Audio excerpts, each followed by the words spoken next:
You can't smile and breathe at the same time. Okay, it turns out that's not true. Their perpetually smiling faces have made them social media stars. This Mexican salamander is part of the reason we are making this video. There are so many weird animals that are so strange they look fake. You might think you're looking at a Pokemon, but it's an actual creature that's just as amazing as any Nintendo creation. Get ready, because these real-life creatures are stranger than fiction. First up, we have to look at the scientific name for this animal is Ambas. These creatures are native to the lakes of Xochimilco in Mexico.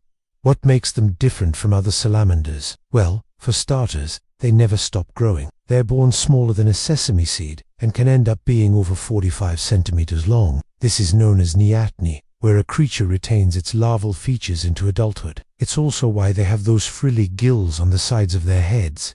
That's how they breathe underwater. But when they come up to the surface, they use their mouths like humans to get oxygen. You'll notice that most axolotls are either pink or black. However, in the wild, there are some brown-colored ones. The one thing they all have in common is their big smiles. Even though axolotls have teeth, they mostly eat small aquatic invertebrates. However, in very rare cases, they will cannibalize each other. When they do eat other axolotls, it's likely that they target pale-colored ones. Basically, if you're a pink axolotl, don't go swimming alone. Another unique trait of the axolotl is its ability to regenerate. They can regrow their own limbs. They can also regrow parts of their brain. Scientists are still trying to figure out exactly what makes them able to heal their own body, but it could be their environment. After all, the lakes where they naturally live have high levels of toxic chemicals. Maybe this is what allows them to become natural super savers. Now, let's move to the next strange-looking animal. Say hello to the Dumbo octopus. You may be wondering if they really are that cute. We're talking about deep-sea creatures here, so that's a pretty difficult question to answer. They aren't exactly hanging around at the beach waving at people. Dumbo octopuses live 7,000 meters below the surface of the ocean. Because of this, scientists know very little about them. That's right, there are more things to worry about on land than down there.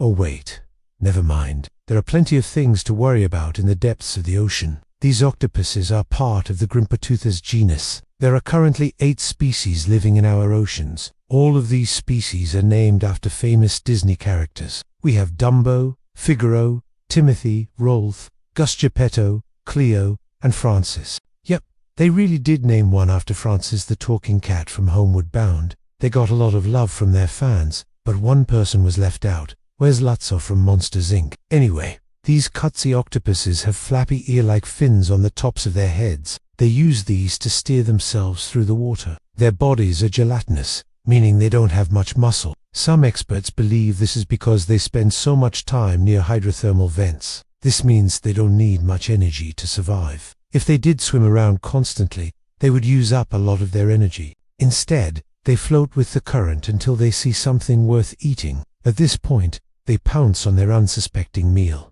Moving along, let's look at the leaf insect. There are hundreds of species in the Felidae family. Each one is designed to mimic a leaf. Take a look at this green one. Does it not look like a dried leaf?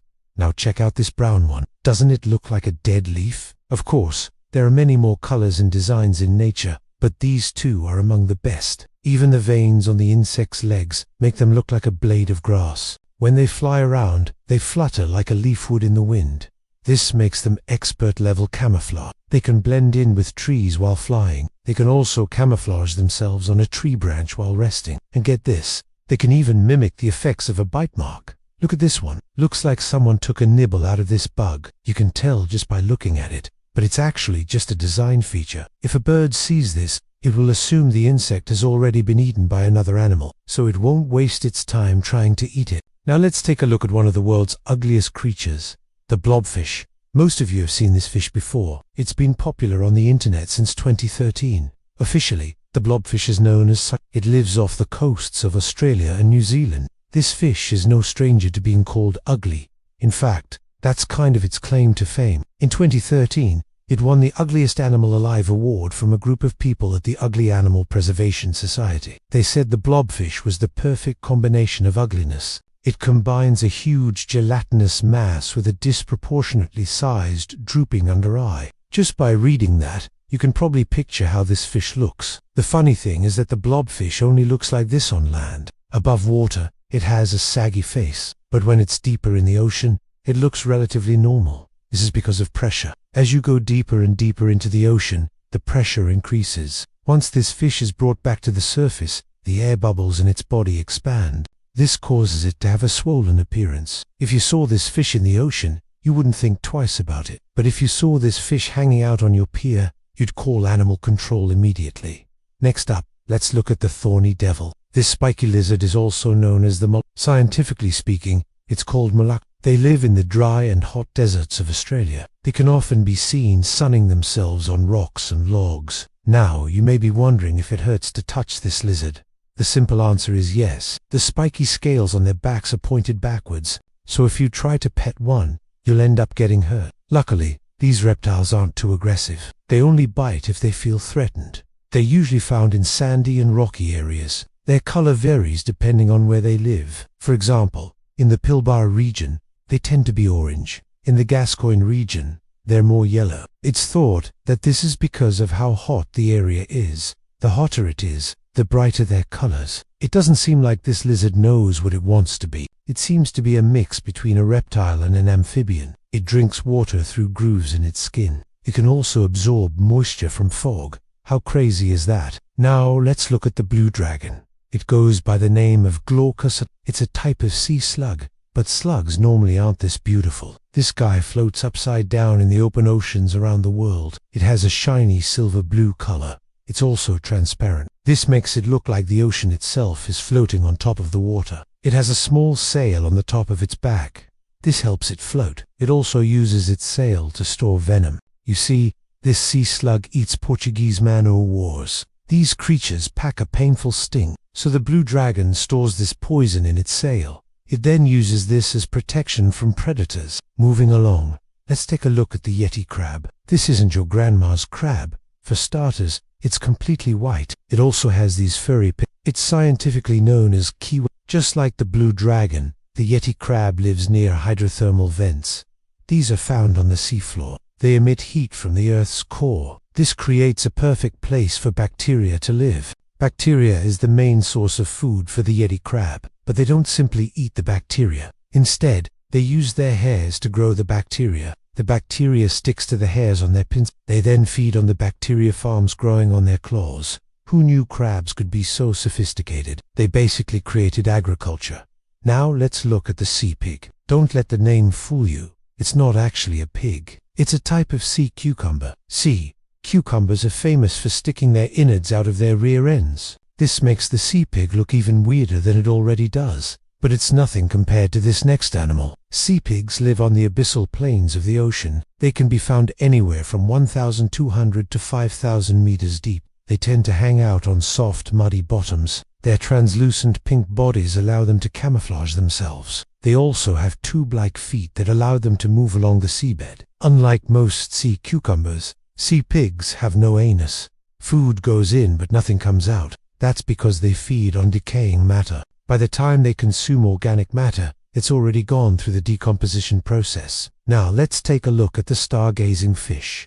This is actually a whole family of fish. They're known as the Uranus. There are around 60 species that are still recognized today. They're found on the sandy seabeds of the world. They can live in shallow or deep oceans. Take a look at this fish. Can you guess where its eyes are? They're located on the top of its head, along with its mouth. Its eyes are very good at detecting movement. They can easily see fish that are swooping down towards them. They can then react in time and bury themselves in the sand. Yes, these fish bury themselves in sand. It's kind of like a game of hide and seek. Sometimes, they even stick their eyes above the sand to keep an eye out for predators. Other times, they act like pufferfish. They will fill themselves up with water and become It's believed that this protects their internal organs. And finally, some members of the stargazing family can produce an electric shock.